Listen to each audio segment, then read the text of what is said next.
Sir நான் முடிச்சுட்டேன் sir. Yes, sir. Thank you, sir. Okay. Welcome, Mr. Ganeshamurthy, sir. Okay, thank you, ma'am. நான் என்னோட screen share பண்றேன். Visible ஆயிடுச்சா? Yes, sir. Visible, sir. Okay.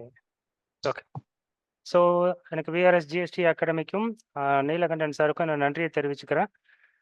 ஏன்னா ஒவ்வொரு மாதமும் எனக்கு வாய்ப்பு கொடுத்துட்ருக்காரு. அண்ட் இந்த பார்ட்டிசிபென்ட்ஸ் எல்லாருக்கும் நான் நன்றியை தெரிவிச்சுக்கிறேன். இதுக்கு முன்னாடி கதிரவன் சார் அப்டேட்ஸ் எல்லாமே நமக்கு எடுத்திருந்தாரு. அவர் எப்பவும் போல் சாரை பற்றி சொல்லவே வேணாம், நல்லா சார்ட்டை கற்றுக்கிட்டது தான், வேறு ஒன்றுமே இல்லை. கேஆர்சியில் Kathiravan sir, LVR sir, RMT sir, Namakkal Senthil sir, Sethu sir, so இவங்ககிட்ட இருந்து தான் நான் கொஞ்சம் கொஞ்சமாக கற்றுக்கிட்டு இப்போது கிளாஸ் எடுக்கிற அளவுக்கு வந்திருக்கேன். என்னோட பேஸே கேஆர்சி மீட்டிங் தான். ஓகேங்களா? ஸோ இன்றைக்கி வந்து நம்ம வந்து ஜிஎஸ்டி அண்ட் ஐடி எஃப்ஏக்யூவோட செஷன் 6ல் இருக்கோம். ஆக்சுவலாக வந்து ஒரு 9 கொஷின்ஸ் மட்டும்தான் எனக்கு என்னால் எடுக்க முடிஞ்சது. ஏன்னா நம்ம 31st வரைக்கும் வந்து ஜிஎஸ்டிஆர் 9 அண்ட் ஐடி டியூ டேட்டில் இருந்தோம், மெயினாக இருந்தேன். ஸோ அதனால் வந்து என்னால் ப்ரிப்பேர் பண்ண முடியல. இன்றைக்கி கம்ப்ளீட்டாக ஒரு 15 கொஷினாவது எடுத்துடலாம், ஒரு 45 மினிட்ஸாவது ஓடுற அளவுக்கு நினச்சேன். பட் ஆனால் என்னால் ஒரு 9 கொஷின்ஸ் மட்டும்தான் எடுக்க முடிஞ்சது. தப்பாக எடுத்துக்காதீங்க. ஈவன் இந்த செஷன் 1/2 அன் ஹவரில் முடிஞ்சாலும் நீங்கள் ஜிஎஸ்சிலேயோ என்ன டவுட்டாக இருந்தாலும் இல்லை ஏதாவது ஒரு டாபிக் பற்றி ஜென்ரலாக பேசணுன்னாலும் நம்ம பேசுவோம். ஓகேங்களா? சாட் பாக்ஸ் ஓப்பன் பண்ணிக்கிறேன்.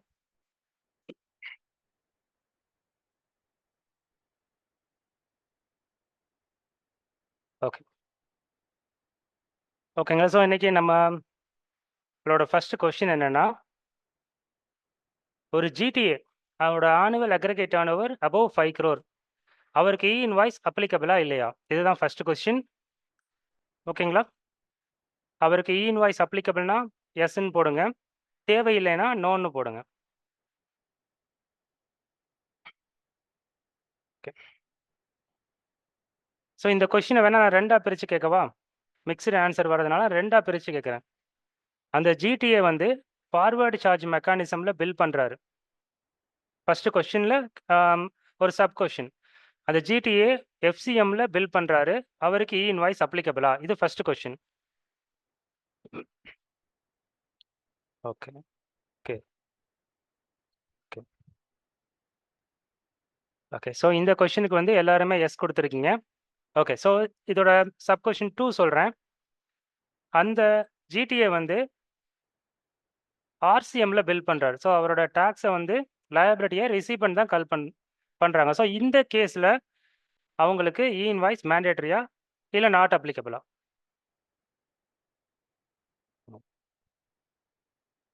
ஓகே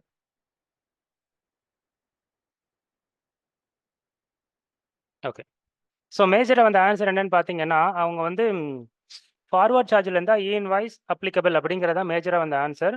இது ரிவர்ஸ் சார்ஜ் மெத்தடாக இருந்தால் இ இன்வாய்ஸ் அப்ளிகபிள் கிடையாது அப்படிங்கிறதா மேஜராக நீங்கள் கொடுத்துருக்க ஆன்சர். பட் ஆக்சுவலாக என்னன்னு பார்த்தீங்கன்னா, இது ஜிடிஏங்கிறத விடுங்க, ஃபஸ்ட்டு எஃப்சிஎம் ஆர்சிஎம் அப்படிங்கிற கான்செப்ட்டுக்கு வருவோம். ஓகேங்களா?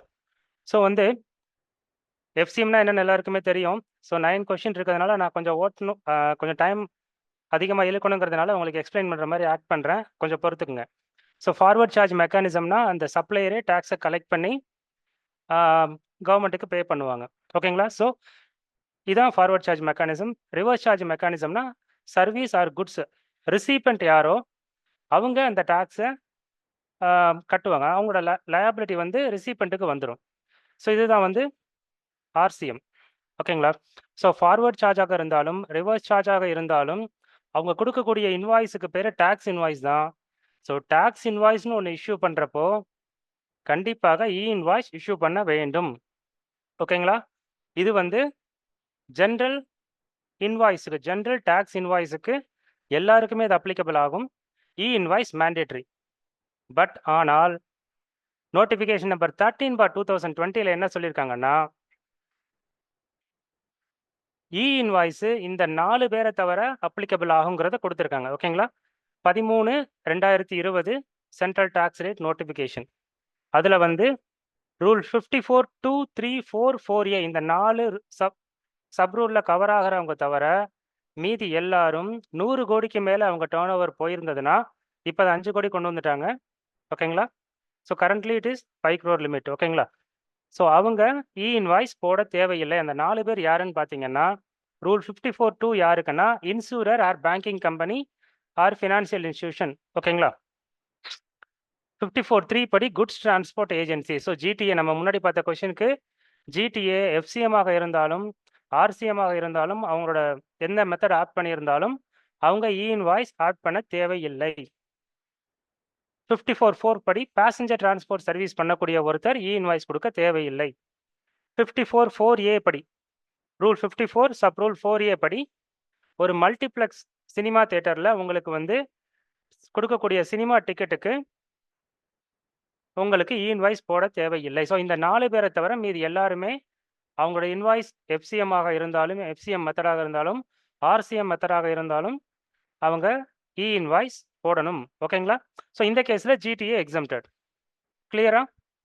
நெக்ஸ்ட் கொஸ்டின் போலாமா?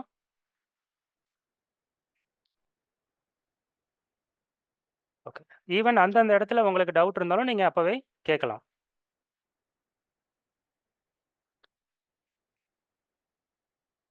Next question. ஒரு நான் ரெசிடென்ட் வந்து ஒரு லேண்டை சேல் பண்றாரு. ஸோ அப்போ நான் வந்து பையர் வந்து டிடிஎஸ் பிடிக்கணும். எவ்வளவு டிடிஎஸ் பிடிக்கணும்? 20%? இது இன்கம் டேக்ஸ் சம்மந்தப்பட்டது. 20%? 12.5%? 30%?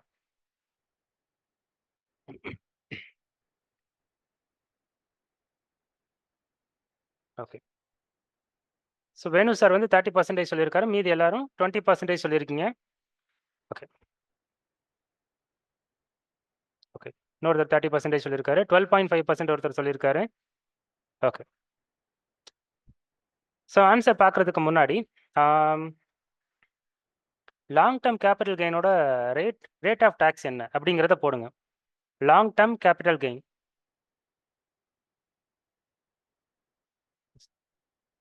12.5% போட்டிருக்காரு ஒருத்தர்.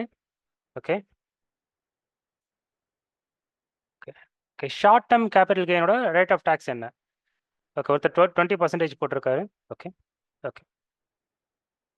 ஓகே.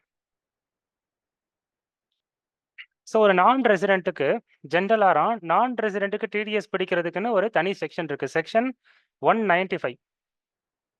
ஒரு நான் ரெசிடென்ட் வந்து ஒரு பார்ட் அமௌண்ட்டை மட்டும் பிடிச்சு பேலன்ஸ் அமௌண்ட் வாங்குறது கஷ்டங்கிறதுனால, ஸோ ஒரு நான் ரெசிடென்ட்டுக்கு அப்ளிகபிள் டாக்ஸ் ரேட் எவ்வளவோ அந்த ரேட்டுக்கு அப்படியே கிராஸ் டிடிஎஸ் பிடிக்கணுங்கிறது தான் செக்ஷன் 195 சொல்லுது. ஸோ ஜென்ரலாக நீங்கள் ஒரு எக்ஸாம்பிளுக்கு சொல்கிறேன். அவருக்கு லாங் டேர்ம் கேபிட்டல் கெயின், இந்த சேல் ஆஃப் லேண்ட் வந்து லாங் டேர்ம் கேபிட்டல் கெயின் வந்து 20% அப்ளிகபிள் ரேட்டாக இருந்தால் நீங்கள் 20% வேணும் சார் சொன்ன மாதிரி ப்ளஸ் சர்சார்ஜ் அப்ளிகபிள் இருந்தால் சர்சார்ஜும் சேர்த்து பிடிக்க வேண்டும். ஸோ சிம்பிளாக சொல்லப்போனால் அவருக்கு அப்ளிகபிள் டேக்ஸ் ஸ்லாப் என்னவோ அந்த ஸ்லாபுக்கான டேக்ஸை டிடிஎஸ் ஆக பிடிக்க வேண்டும். இதுதான் கான்செப்ட். 20% ஆகவும் இருக்கலாம், 12.5% இருக்கலாம். கேபிட்டல் கெயினுக்கு 30% வராது, வாய்ப்பு இல்லை. ஸோ 20 12.5% மட்டும் நம்ம டிசைட் பண்ணணும். ஓகேங்களா? ஏன்னா கேபிட்டல் கெயினுக்கு 30% ஸ்லாப் வராது. வேற ஏதாவது இருந்ததுன்னா நம்ம 30% ஸ்லாப் வந்து பிடிப்போம். ஓகேங்களா? ஸோ 20 12.5 அப்படிங்கிறத நம்ம ஆன்சர் பார்க்க போகிறோம். ஆன்சர் என்னன்னா, ஃபினான்ஸ் ஆக்ட் 2024ல் கேபிட்டல் கெயினோட ரேட்டை வந்து 12.5%ன்னு சேஞ்ச் பண்ணிட்டாங்க. எப்போ இருந்துன்னா உங்களோட டேட் ஆஃப் ட்ரான்ஸ்ஃபர், அதாவது சேல் பண்ண டேட் வந்து 23rd ஜூலையோ இல்லை அதுக்கப்புறமோ இருந்தால். ஓகேங்களா? ஸோ 23rd ஜூலைக்கு முன்னாடி இருந்தால் 20%. ஸோ டேட் ஆஃப் ட்ரான்ஸ்ஃபரை பொறுத்து டிடிஎஸ் ரேட் மாறும். 12.5% plus cess plus surcharge if applicable. Chess கண்டிப்பாக வரும். சர்சார்ஜ் ஒரு குறிப்பிட்ட லிமிட்டுக்கு மேலே போகிறப்ப வரும். இதே அந்த ட்ரான்ஸ்ஃபர் வந்து 23rd ஜூலைக்கு முன்னாடி இருந்து அப்போவே பிடிச்சிருக்கணும். ஈவன் அப்போ பிடிக்கலைன்னா கூட இப்போ நீங்கள் பிடிச்சிங்கன்னா 20% plus cess plus charges plus applicable interest. ஓகேங்களா? கிளியரா?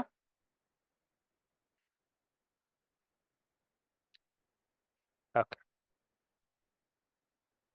So next one, standard deduction எவ்வளவு இந்த வருஷம் ஃபினான்ஷியல் இயர் 24-25 இப்போ நடந்துட்டு இருக்க வருஷத்துக்கு ஸ்டாண்டர்ட் டிடக்ஷன் எவ்வளவு ஓல்டு ரெஜிமில்? ஃபர்ஸ்ட் கொஸ்டின் ஓல்டு ரெஜிம், அப்புறம் நியூ ரெஜிம் திருப்பி கேட்குறேன், வேற ஒன்றும் இல்லை. ஸோ ஓல்டு ரெஜிமில் எவ்வளவு ஸ்டாண்டர்ட் டிடக்ஷன்? 75,000 3 பேர் போட்டிருக்கீங்க. 50,000 3 பேர் போட்டிருக்கீங்க.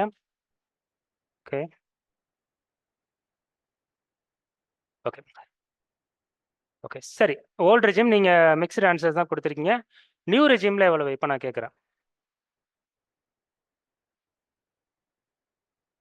50யா? 75வா? 60யா? இல்ல ஸ்டாண்டர்ட் டிடக்ஷனே கிடையாதா?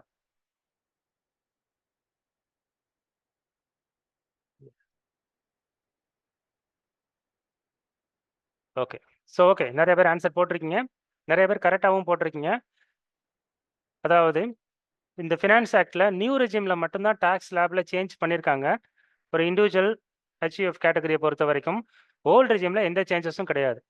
ப்ரீவியஸ் இயர் என்ன ஸ்லாப் ரேட் இருந்ததோ, என்ன டிடக்ஷன் இருந்ததோ, சேம் கரண்ட் இயருக்கும் அப்ளிகபிள் ஆகுது. ஓல்ட் ரெஜிமாக இருந்தால் உங்களோட ஸ்டாண்டர்ட் டிடக்ஷன் 50,000 ஒன்லி. ஓகேங்களா? நியூ ரெஜிம்ல தான் சேஞ்சஸ் ஆயிருக்கு. டாக்ஸ் ஸ்லாபே சேஞ்ச் ஆயிருக்கு. நான் உங்களுக்கு அத போட்டிருக்கேன். ஓகேங்களா? போன வருஷம் வரைக்கும் நமக்கு 6 லேக் வரைக்கும் 5% இருந்தது. இந்த வருஷம் அப்படியே 1,00,000 இன்கிரீஸ் பண்ணியிருக்காங்க. அவ்வளோதான். வேற எந்த சேஞ்சஸும் பெருசா கிடையாது. பிளஸ் ஸ்டாண்டர்ட் டிடக்ஷன் 75,000 ஆயிருக்கு. ஃபேமிலி பென்ஷனாக இருந்தால் 25,000 வரைக்கும் நீங்க வந்து டிடக்ஷன் அவைல் பண்ணிக்கலாம். லாஸ்ட் இயர் வந்து 15,000 இருந்தது. ஸ்டாண்டர்ட் டிடக்ஷன் 50,000 இருந்தது. 75 மாத்திருக்காங்க. ஓகேங்களா? இந்த வருஷம் நமக்கு அப் டூ 7 லேக் வரைக்கும் 5% தான் டாக்ஸ் ஸ்லாப் இருக்கு. ஓகேங்களா? நெக்ஸ்ட் கொஸ்டின் போயிடலாமா?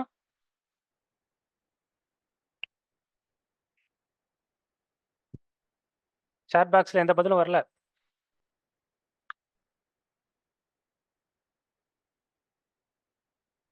ஓகே. Next question.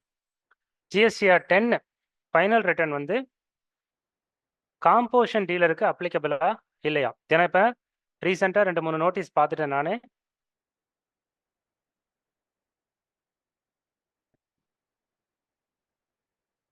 ஓகே. எல்லாருமே அப்ளிகபிள் இல்லைங்கிறீங்க. எங்க அப்படி சொல்லியிருக்கு?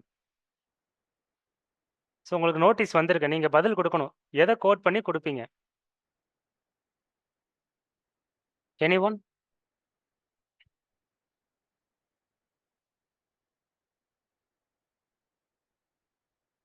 செக்ஷன் 54ன்னு ஒண்ணு ஒருத்தர் குடுத்திருக்காரு. 54ல ரீஃபண்ட் சம்மந்தப்பட்டதுன்னு நினைக்கிறேன் சார். ஓகே. ரவி சார் வந்து ஜிஎஸ்டிஆர் 10 போர்ட்டல்லே இல்ல. அதனால வந்து அத ரிப்ளை குடுப்போம்ன்னு சொல்றாரு. ஓகே.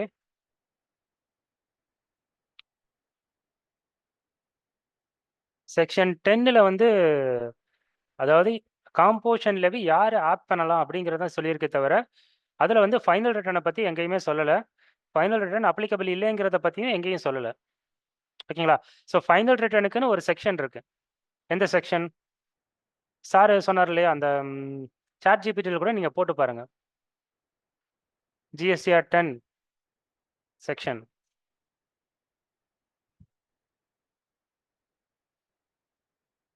ஓகே. ஆன்சர் பார்த்துடலாம். No problem. செக்ஷன் 45. ஓகேங்களா? செக்ஷன் 45 தான் ஃபைனல் ரிட்டர்ன் சம்பந்தப்பட்ட செக்ஷன்.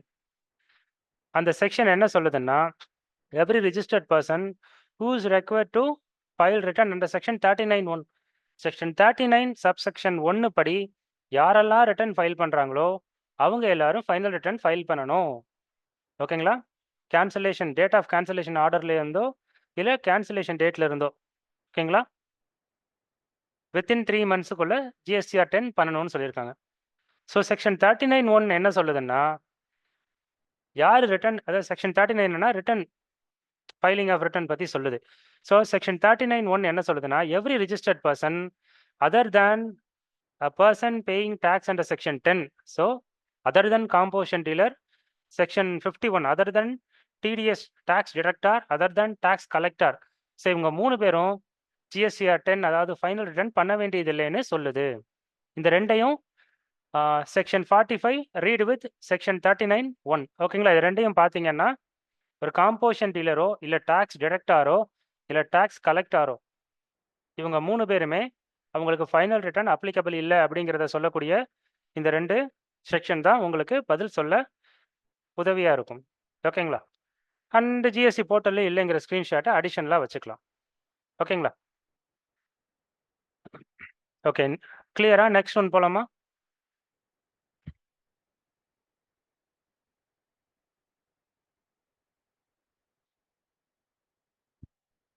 ஓகே.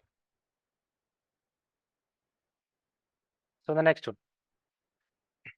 ஒரு இன்கம் டாக்ஸ் சம்மு பேப்பர் பேனா இருந்தா கூட எடுத்துக்கங்க. கால்குலேட் வேணா எடுத்துக்கங்க. எனக்கு வந்து capital gain on sale of securities இருக்கு. அண்டர் செக்ஷன் 112A ரூ. 3,00,000 எனக்கு வந்து லாங் டெர்ம் கேபிட்டல் கெயின் வருது. ஓகேங்களா?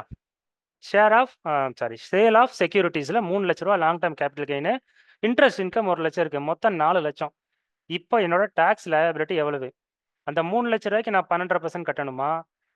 இது வந்து ஆஃப்டர் வந்து ஃபினான்ஸ் ஆக்ட்க்கு அப்புறம்னு வச்சுக்கோங்க. அதனால 12% நான் போட்டிருக்கேன்.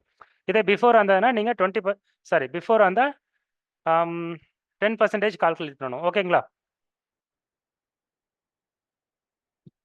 ஸோ இந்த 3 ஆப்ஷன்ல எந்த ஆன்சர் கரெக்ட்டு? ஏ, பி, சியா? இல்ல இது 3மே தப்பு. நீங்க ஒரு ஆன்சர் போட்டு அதுதான் கரெக்ட்ன்னு சொல்ல வரீங்களா? ஸோ ஃபர்ஸ்ட் ஒண்ணு. ஒரு 1 மினிட் டைம் கூட எடுத்துக்கங்க. கால்குலேட் பண்ணி பாருங்க. 3மே தப்பா இருக்க கூட வாய்ப்பு இருக்கு. ஸோ ஏபிசி தான் போடணும்னு அவசியம் இல்ல. கொஸ்டின் அனலைஸ் பண்ணி நீங்க ஆன்சர் பாருங்க. நீங்க ட்ரை பண்ணுங்க. 1 ஆர் 2 மினிட்ஸ் கூட டைம் எடுத்துக்கங்க. No problem.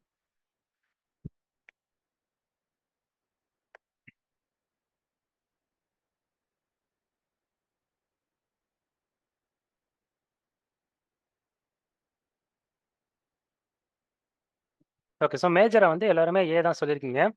இதுல ஒரு சப் கொஸ்டின் கேட்கிறேன். லாங் டெர்ம் கேபிட்டல் கெயினுக்கு sale of securities under section 112A exemption இருக்கா? ராம்குமார் சார் 1 லேக்ன்னு போட்டிருக்காரு. ஸோ வந்து லாஸ்ட் இயர் 1 லேக் எக்ஸம்ஷன் இருக்கு sir.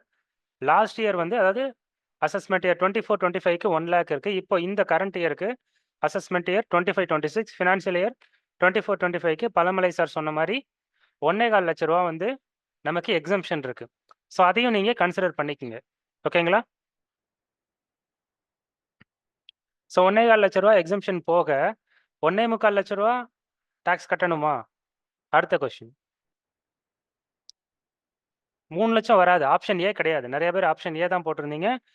Option A is wrong. Maybe நான் பேசிட்டே இருக்கிறதுனால உங்களுக்கு கால்குலேட் பண்ண டிஸ்டர்பன்ஸா இருக்குன்னா ஒரு 1 மினிட் வந்து பாஸ் பண்ணிடுறேன். நீங்க வந்து ஒர்க் அவுட் பண்ணி பாருங்க. நீங்க சாஃப்ட்வேர் கூட யூஸ் பண்ணிக்கோங்க. ஒரு 2 மினிட் வந்து நான் பாஸ் பண்றேன். ஓகேங்களா?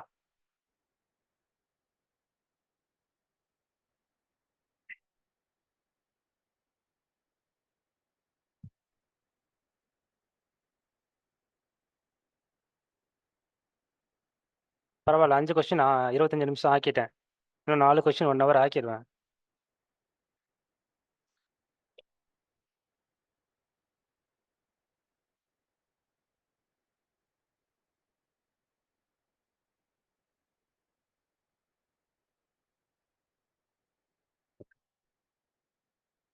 ஸோ பழமலை சார் என்ன சொல்லியிருக்காருன்னா, ஸ்லாப் ரேட்லாம் லாங் டெர்ம் கேபிட்டல் கெயினுக்கு அப்ளிகபிள் கிடையாதுன்னு சொல்லியிருக்காரு. கரெக்ட் தான். நம்ம எல்லாருமே இந்த வருஷம் அதுதான் ஃபேஸ் பண்ணோம். Rebate under section 87A new regime படி ரிபேட் வந்து அப்புறம் அதுக்கு நோட்டீஸ் தனியாக வந்து ஃபேஸ் பண்ணிட்டு தான் இருந்தோம். அவர் சொல்றது ஒரு வகையில் கரெக்டு. ஸ்லாப் ரேட் கிடையாது. ஆனால் இன்னொரு ட்விஸ்ட் இருக்கு.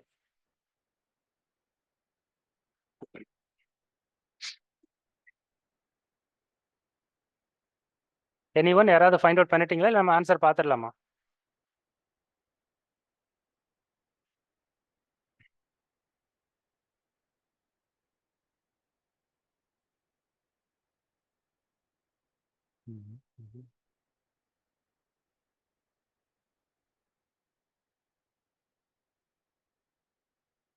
ஓகே. ஸோ பழமலை சார் வந்து கன்ஃபார்மாக பி தான் அப்படிங்கிறது சொல்றாரு. ஓகே.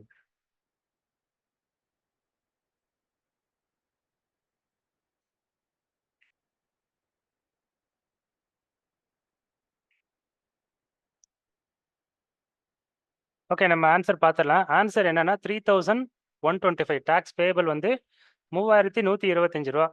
25,000 ரூபா தான் நெட் டாக்ஸ் 25,000 ரூபா தான் நெட் டாக்ஸபிள் இன்கம். ஸோ இந்த 25,000 ரூபாய்க்கு மட்டும் நம்ம 12.5% அதாவது ஆஃப்டர் 23rd ஜூலைக்கு அப்புறம் அந்த ட்ரான்ஸ்ஃபர் நடந்திருந்ததுன்னா 12.5% நம்ம கட்டியிருப்போம். 3125 ரூபா. ஸோ எப்படிங்கிறத நம்ம பார்ப்போம். ஓகேங்களா?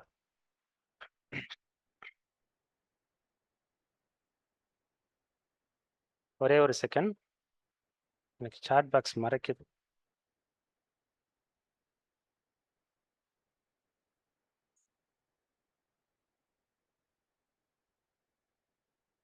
Okay. So sale of securities 3 லட்சம். அதில் யாருக்கும் எந்த டவுட்டும் கிடையாது. 1,25,000 டிடக்ஷன் லாங் டர்ம் கேபிட்டல் கெயினோட எக்ஸம்ஷன். ஸோ பேலன்ஸ் வந்து இன்கம் ஃப்ரம் கேபிட்டல் கெயின் வந்து 1.25 லட்ச ரூபா. ஓகேங்களா? இன்கம் ஃப்ரம் அதர் சோர்சஸ் 1 லட்ச ரூபா இருந்தது இன்ட்ரெஸ்ட். மொத்தம் நம்மளோட நெட் டோட்டல் டாக்ஸபிள் இன்கம் 2,75,000. கரெக்டா?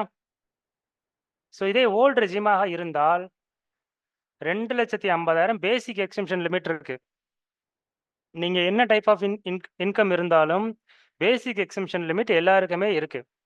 ரிபேட் தான் கிடையாது. ஓகேங்களா? ஸோ அந்த பேசிக் எக்ஸம்ஷன் லிமிட் பார்க்கும்போது ஓல்டு ரெஜிமாக இருந்தால் நீங்க 3,125 ரூபா கட்டணும். நியூ ரெஜிமாக இருந்தால் நோ டாக்ஸ். ஓகேங்களா? ஸோ முன்னாடி நம்ம பார்த்ததுக்கு ஆன்சர் வந்து நியூ ரெஜிமாக இருந்தால் below 7 lakhs, so no tax. ஆக்சுவலாக பிலோ 7 lakh கிடையாது, பிலோ 3 lakhs சொல்ல போனா. Basic exemption limit net total taxable income வந்து below 3 lakhs, so no tax. Old ரெஜிமாக இருந்தால் அந்த 2,50,000 போக உள்ள 25,000க்கு நம்ம டாக்ஸ் கட்டணும். 12.5% கட்டணும். ஓகேங்களா? கிளியரா? ஓகே. சின்ன சின்ன விஷயம் தான். மேக்ஸிமம் நம்ம இதை சாஃப்ட்வேர்லையோ இல்லை ஐடிஆர் யூட்டிலிட்டிலையோ போட்டால் நமக்கு ஈஸியாக ஃபைண்ட் அவுட் பண்ண முடியாது. ஏன்னா நம்ம 2.25 லட்ச ரூபா நெட் டாக்ஸபிள் போட்டிருக்கோம். 3,125 ரூபா தான் ஃபிகர் தான் வரும். ஸோ நம்ம வந்து அந்த டைமில் வந்து கால்குலேஷன் என்னங்கிறத நம்ம எங்கேயுமே பார்க்க முடியாது. ஈவன் சாஃப்ட்வேரில் கூட நமக்கு பிரேக்கப் வரதில்லை ஜென்ரலாக. ஓகேங்களா? ஸோ நம்ம நெக்ஸ்ட் போகலாமா?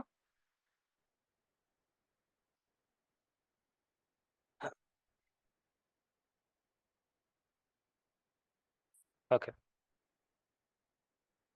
ஸோ இந்தியாவில் ஃபர்ஸ்ட் இன்கம் டேக்ஸ் அப்படிங்கிற கான்செப்ட் வந்து எந்த வருஷம் இன்ட்ரோடியூஸ் பண்ணாங்க?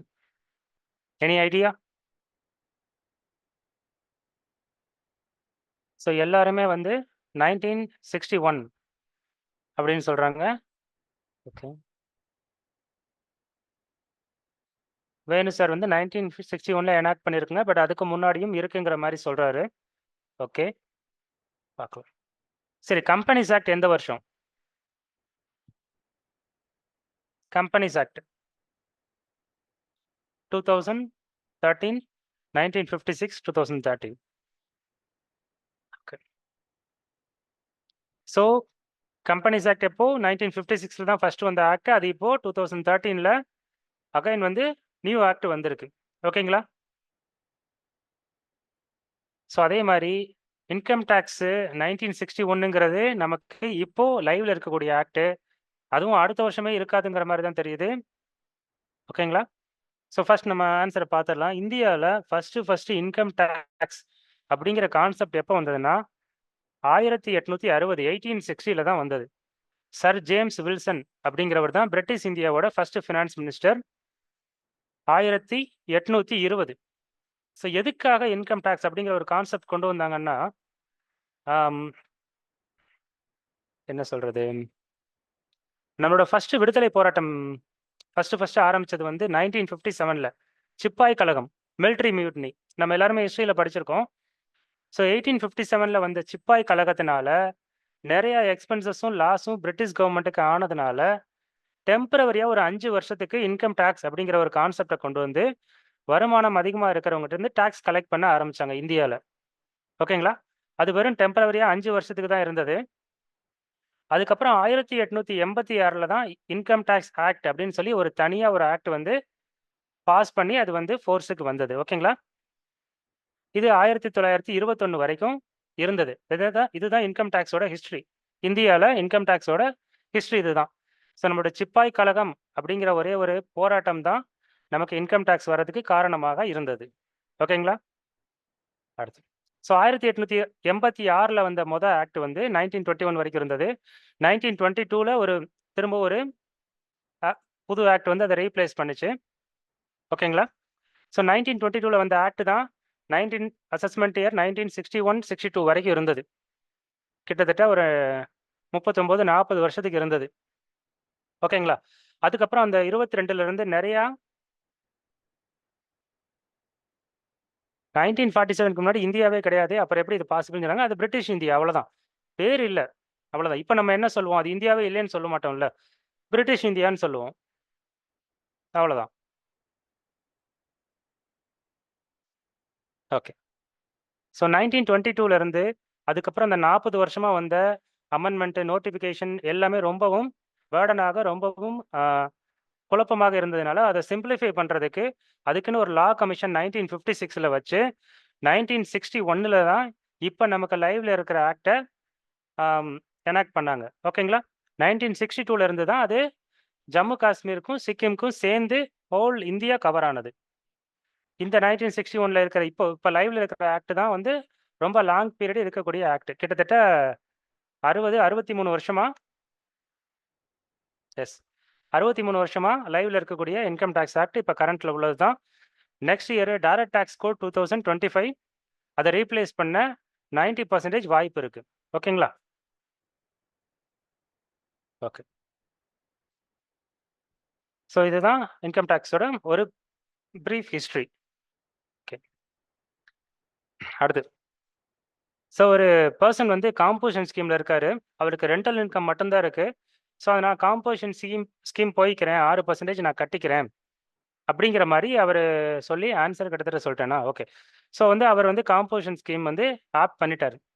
அவருக்கு ரென்டிங் ஆஃப் ரெசிடென்ஷியல் ஹவுஸும் இருக்கு. ரென்டிங் ஆஃப் கமர்ஷியல் பில்டிங்கும் இருக்கு. ஸோ அதோட டாக்ஸ் ரேட் என்ன வரும்? 6%ஆ? இல்ல 1%ஆ? இல்ல கமர்ஷியலுக்கு மட்டும் 6%ம் ரெசிடென்ஷியலுக்கு எக்ஸாம் சப்ளையும் அவர் காமிக்கணுமா?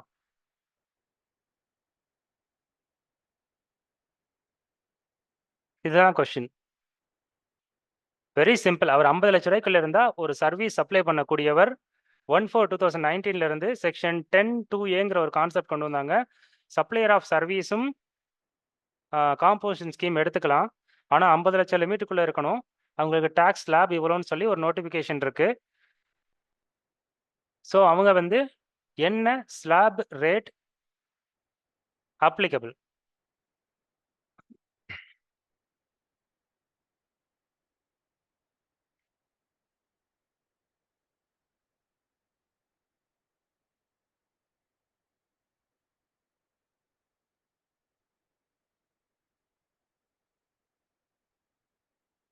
ஏதாச்சும் ஒரு 5, 6 கொஸ்டின் தான் ஆன்சர் தான் வந்திருக்கு. ஓகே.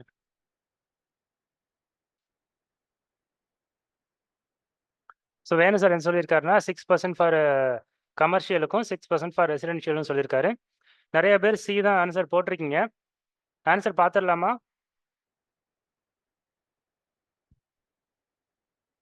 ஸோ சின்னு ஆன்சர் போட்ட எல்லாருமே ராங். ஓகேங்களா? ஸோ நீங்க 50% ஸ்லாப் எடுத்துட்டீங்கன்னா, நீங்க எக்ஸாம் சப்ளை பண்ணாலும் சரி, குட்ஸ் பண்ணாலும் சரி, சர்வீஸ் பண்ணாலும் சரி, 6% தான் ஸ்லாப் ரேட் உங்களுக்கு. உங்களுக்கு எங்கேயுமே மல்டிபிள் ஸ்லாப் ரேட் கிடையாது. ஈவன் செக்ஷன் 10(1)ல இருக்கிறவங்களுக்கு கூட மல்டிபிள் ஸ்லாப் ரேட் கிடையாது. ஆனா செக்ஷன் 10(1)ல எக்ஸாம் சப்ளைக்கு டாக்ஸ் தேவையில்லைன்னு ஒரு நோட்டிஃபிகேஷன் இருக்கு. ஆனால் சர்வீசஸ்க்கு உங்களுக்கு இம்ப்ளிமெண்ட் பண்ண நோட்டிஃபிகேஷன் எடுத்து படிச்சீங்கன்னா தெரியும். So notification number 2/2019 with effect from 1/4/2019ல இருந்து person supplying services up to 50 lakh can opt composition scheme by paying tax at 6%. Okay, அவரோட ஓன் ஹேண்ட்ல இருந்து 6% கொடுத்தால் சர்வீஸ் சப்ளை பண்றவரும் காம்போசிஷன் ஸ்கீம் எடுத்துக்கலாம். 6% கட்டணும். ஓகேங்களா? ஸோ இதுதான் வந்து நம்ம ஜென்ரலா சொல்லியிருக்கக்கூடியது. ஆனா அந்த நோட்டிஃபிகேஷன் எடுத்து பார்த்தீங்கன்னா, ஒரு ஓப்பனிங் பேரால என்ன கொடுத்திருப்பாங்கன்னா, the powers conferred by section 9(1), section 11(1), section 16(1). So ஜென்ரலா ஒரு நோட்டிஃபிகேஷன்ல உங்களுக்கு வந்து டாக்ஸபிள் சப்ளை பத்தி சொல்லணும்னா, செக்ஷன் 9 பத்தி குடுப்பாங்க. எக்ஸாம் சப்ளை பத்தி சொல்லணும்னா 11 பத்தி சொல்லுவாங்க. ஐடிசி பத்தி சொல்லணும்னா செக்ஷன் 16 பத்தி சொல்லுவாங்க. So powered conferred by section 16 subsection clause 1 அப்படிங்கிற மாரி நமக்கு குடுப்பாங்க. இந்த நோட்டிஃபிகேஷன்ல மட்டும் எடுத்து பார்த்தீங்கன்னா, 3 செக்ஷனும் குடுத்திருக்காங்க. ஸோ செக்ஷன் 9(1) என்ன? Levy and collection of tax. ஓகேங்களா?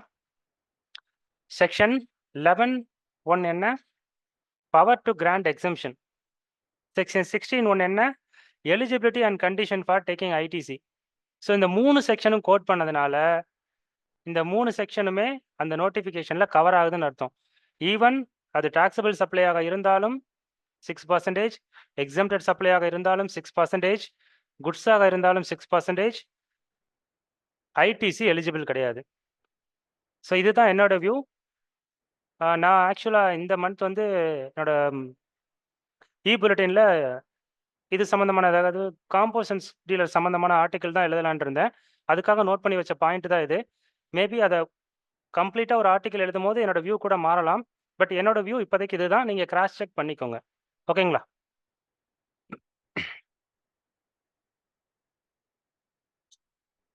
ஓகே. ஸோ நம்ம வந்து நெக்ஸ்ட் ஒன் போயிடலாம். இதில் டிஃப்ரென்ஸ் ஆஃப் ஒப்பீனியன் இருந்தாலும், இல்லை நீங்கள் பின்னாடி ரெஃபர் பண்ணிவிட்டு, இல்லை சார் நீங்கள் சொல்கிறது வந்து தவறுதலாக புரிஞ்சுக்கிட்டீங்க அப்படின்னு இருந்தாலும் நீங்கள் தைரியமாக அப்போஸ் பண்ணலாம். ஏதாவது டீட்டெயில் இருந்தாலும் எனக்கு கொடுக்கலாம். ஓகேங்களா? ஏன்னா ஒவ்வொரு தடவை படிக்கும்போது ஒவ்வொரு மாதிரி தெரியுது ஆக்ட். ஜிஎஸ்டி ஆக்ட்னு இல்லை, எல்லா ஆக்ட்டுமே அப்படி தான். ஸோ அதனால் திருப்பி திருப்பி படிக்கிறப்போ புதுசாக ஒரு பாயிண்ட் கண்ணில் பட்டது. ஓகே, நெக்ஸ்ட் ஒன் பார்க்கலாம்.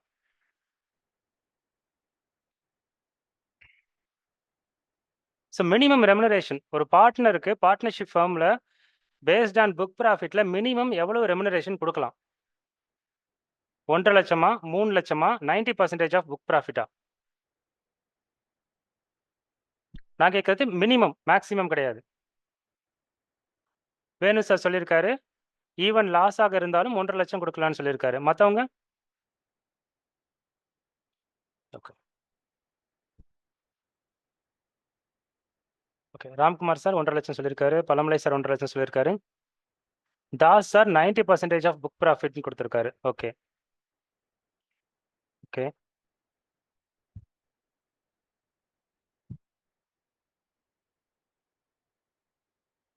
ஓகே 60% ஆர் 1.5 லட்சம் whichever is higher. Okay 90%. Okay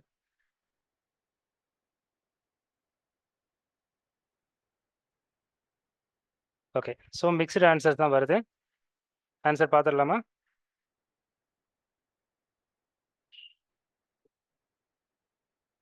so finance act 2024 இருந்து இப்போ கரண்ட்ல இருக்கிற அசஸ்மெண்ட் இயருக்கு மினிமம் வந்து 1.5 லட்சம் இருந்ததை 3 லேக்காக மாற்றிருக்காங்க. ஓகேங்களா? ஸோ உங்களோட புக் ப்ராஃபிட் ஃபர்ஸ்ட் 6 லேக்குக்கு 3 lakh or 90% of book profit whichever is more. So minimum எவ்வளோனா மினிமம் 3 லேக் நம்ம கொடுக்கலாம் ஈவன் லாஸ் ஆக இருந்தாலும். வேணு சார் சொல்லியிருந்தாரு ஈவன் லாஸ் ஆக இருந்தாலும் 1.5 லட்சம். அது வந்து லாஸ்ட் ஃபினான்ஷியல் இயருக்கு. ஸோ கரண்ட் இயரில் அப்படியே டபுள் ஆக்கிட்டாங்க. ஸோ இந்த ஃபஸ்ட்டு 3 லேக்காக இருந்தது இப்போ 6 லேக்காக மாற்றிட்டாங்க புக் ப்ராஃபிட்டுக்கு. ஸோ அதே மாதிரி 1.5 லட்சம் இருந்தது 3 லட்சமாக இன்க்ரீஸ் பண்ணிட்டாங்க. ஜஸ்ட் ஒரு அப்டேட் தான், வேற ஒன்றும் இல்லை. ஸோ சரி தப்புங்கிறது இல்லை. ஸோ ஒரு விஷயம் சேஞ்ச் ஆயிருக்கு, இல்லை ஒரு விஷயத்துக்கு டிஃப்ரென்ஸ் ஆஃப் ஒப்பீனியன் இருக்குது அப்படிங்கிறத ஷேர் பண்ணுறதுக்காக தான் இந்த FAQவே நான் போடுறேன். ஓகேங்களா? ஸோ பதில் சொல்கிறதுக்கு தயங்காதீங்க. ஓகே. ஸோ இது கிளியரா?